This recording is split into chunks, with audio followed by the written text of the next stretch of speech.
राष्ट्रपति जी ने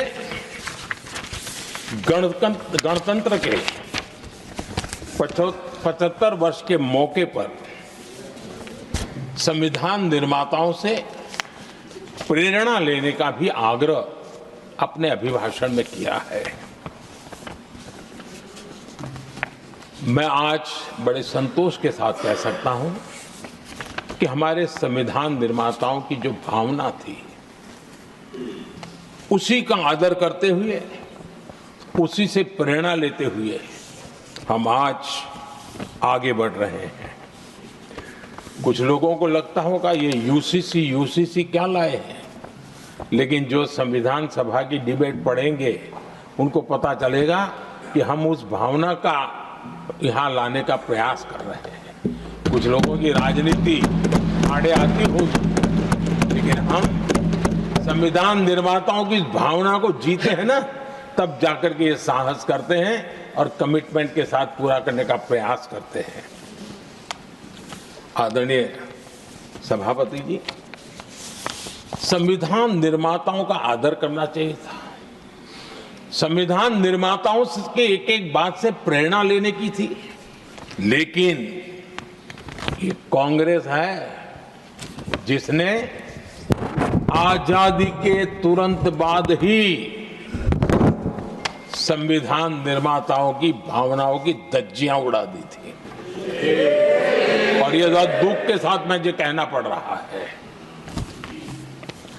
आप कल्पना कर सकते थे कि जब देश में चुनी हुई सरकार नहीं थी, एक स्टॉप गैप अरेंजमेंट था चुनाव तक का, वो स्टॉप गैप अरेंजमेंट में जो बैठे थे महाशय, उन्होंने संविधान में संशोधन कर दिया आते ही। चुनी हुई सरकार करती तो थोड़ा भी तो समझ आता था, लेकिन उतना भी इंतजाम नहीं किया। और किया क्या उन्होंने फ्रीडम ऑफ स्पीच को कुचला। अखबारों पर, प्रेस पर लगाम लगाई और डेमोक्रेट का टैग लगाकर घूमते रहे दुनिया में। देश के डेमोक्रेसी का महत्वपूर्ण स्तंभ, उसको कुचलने का काम हुआ। और ये संविधान की भावना का पूरी तरह अनादर था।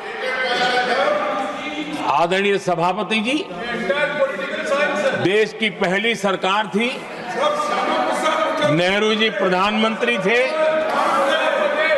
और मुंबई में जब नेहरू जी प्रधानमंत्री थे, तब मुंबई में मजदूरों की एक हड़ताल हुई।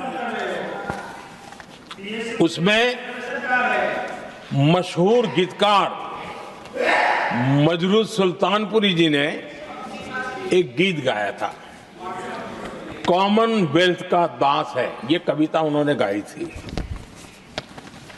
कविता गाने मात्र के गुणे में नेहरू जी ने देश के एक महान कवि को जेल में ठूस दिया।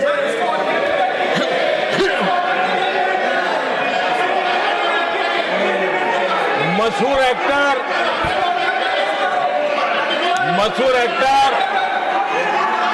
बलराज साहनी जी सिर्फ एक जुलूस में शामिल हुए थे, आंदोलन करने वालों के जुलूस में शामिल हुए थे, इसलिए बलराज साहनी जी को जेल में बंद कर दिया गया। आदरणीय सभापति जी, लता मंगेशकर जी के भाई हृदयनाथ मंगेशकर जी ने वीर सावरकर पर एक कविता स्वरबद्ध करके आकाशवाणी पर प्रस्तुत करने का योजना बनाई। इतने मात्र पर हृदयनाथ मंगेशकर जी को आकाशवाणी से हमेशा के लिए बाहर कर दिया गया। आदरणीय सभापति जी, इसके बाद देश ने इमरजेंसी का भी दौर देखा है। आदरणीय सभापति जी, इस देश ने इमरजेंसी का भी दौर देखा है। संविधान की किस प्रकार से कुचला गया, संविधान के स्पिरिट को किस प्रकार से रौंदा गया, और वो भी सत्ता सुख के लिए किया गया, ये देश जानता है। और इमरजेंसी में प्रसिद्ध सिने कलाकार देवानंद जी से आग्रह किया गया कि वे इमरजेंसी का समर्थन करें पब्लिकली। देवानंद जी ने साफ साफ इमरजेंसी पर समर्थन करने से इनकार कर दिया। उन्होंने हिम्मत दिखाई, और इसलिए दूरदर्शन पर देवानंद जी की सभी फिल्मों को प्रतिबंधित कर दिया गया।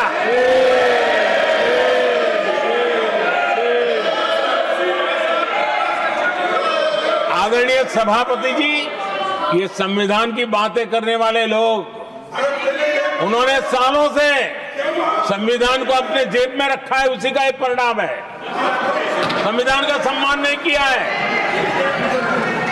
आदरणीय सभापति जी किशोर कुमार जी, उन्होंने कांग्रेस के लिए गाना गाने से मना किया।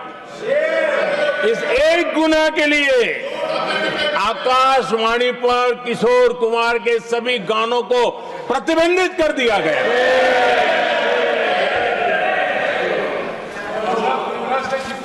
आदरणीय सभापति जी, मैं इमरजेंसी के उन दिनों को भूल नहीं सकता, और शायद आज भी वो तस्वीरें मौजूद है। ये जो लोकतंत्र की बातें करते हैं, मानव गरिमा की बातें करते हैं, और बड़े बड़े भाषण देने के लिए शौकीन लोग हैं, आपातकाल में जॉर्ज फर्नांडिस समेत देश के महानुभावों को हथकड़ियां पहनाई गई थी, जंजीरों से बांधा गया था। संसद के सदस्य, देश के गणमान्य नेता, उनको हथकड़ियां और जंजीरों से बांधा गया था। इनके मुंह में संविधान शब्द शोभा नहीं देता है।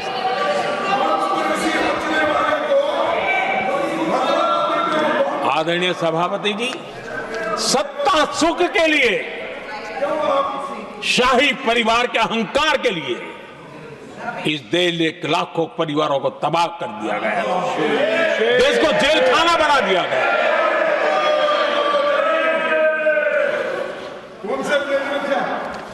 बहुत लंबा संघर्ष चला।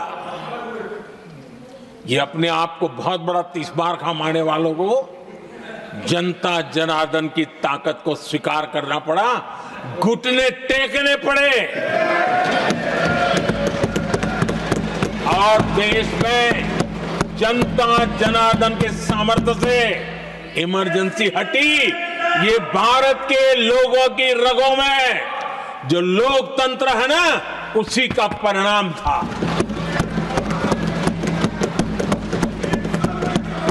हमारे माननीय खड़गे जी आपके सामने बढ़िया बढ़िया शेर सुनाते रहते हैं,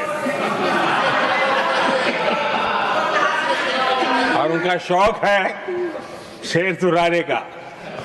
और सभापति जी, आप भी बड़ा मजा लेते हैं।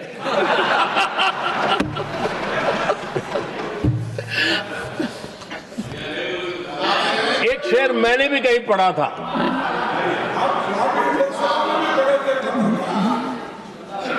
तमाशा करने वालों को क्या खबर, तमाशा करने वालों को क्या खबर।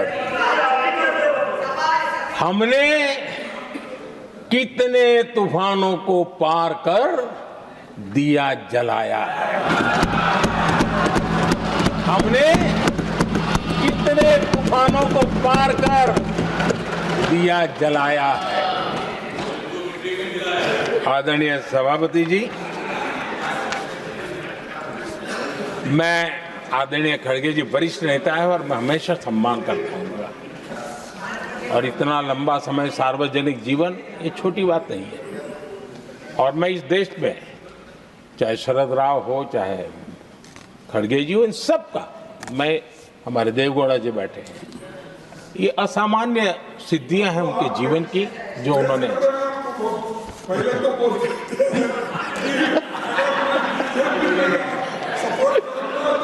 ऐसा है खड़गे जी, आपको आपके घर में तो ये बातें सुनने को नहीं मिलेगी, मैं ही बताऊंगा।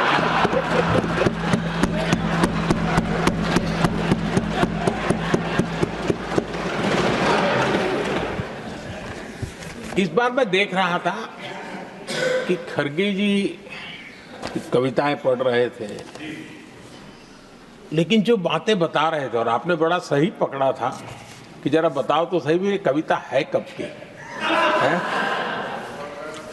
उनको पता था, सभापति जी, उनको पता था ये कविता कब की है। भीतर कांग्रेस की दुर्दशा का इतना दर्द पड़ा था, लेकिन वहां हालत यह है कि बोल नहीं सकते, तो उन्होंने सोचा ये अच्छा मंच है, यही बोल दें, और इसलिए उन्होंने नीरज की कविता के माध्यम से उनके घर के हालात यहां प्रस्तुत किए हैं। आदरणीय सभापति जी, जो आज के लिए सही है, खड़गे जी को मैं आज वही कवि नीरज जी की कुछ पंक्तियां सुनाना चाहता हूं।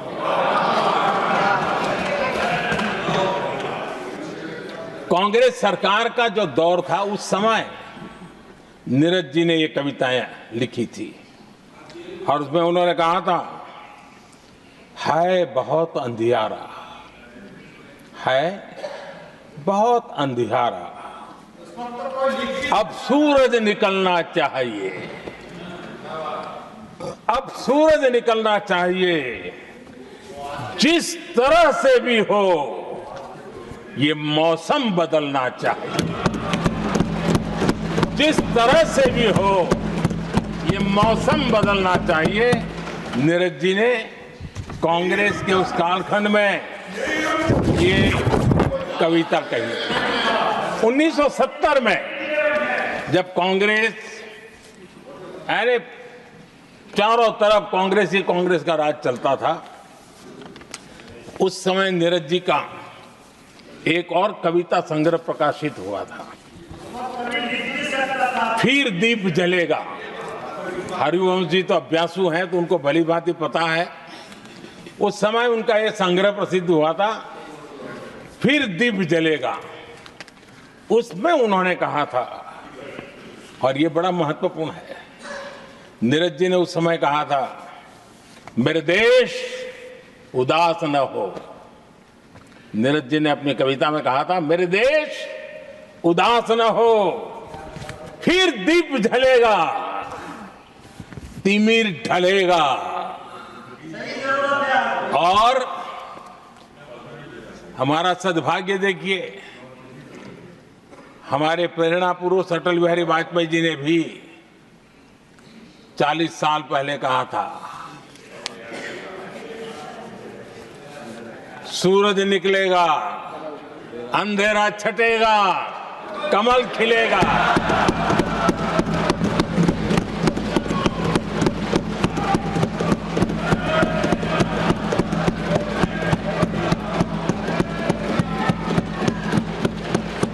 आदरणीय नीरज जी ने कहा था, जब तक कांग्रेस का सूरज चमकता रहा, देश ऐसा ही अंधेरे में रहता रहा।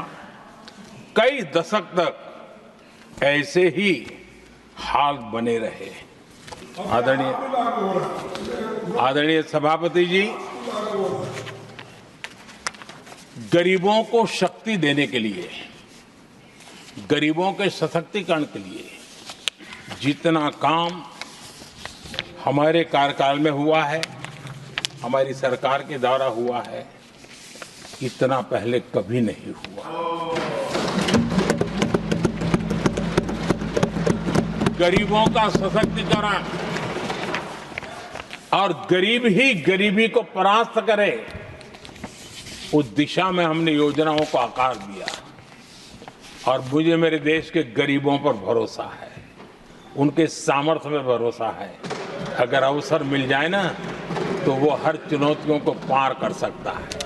और गरीब ने करके दिखाया, योजनाओं का लाभ लेते हुए, अवसरों का फायदा उठाते हुए, सशक्तिकरण के माध्यम से 25 करोड़ गरीबी को परास्त करने में सफल हुए।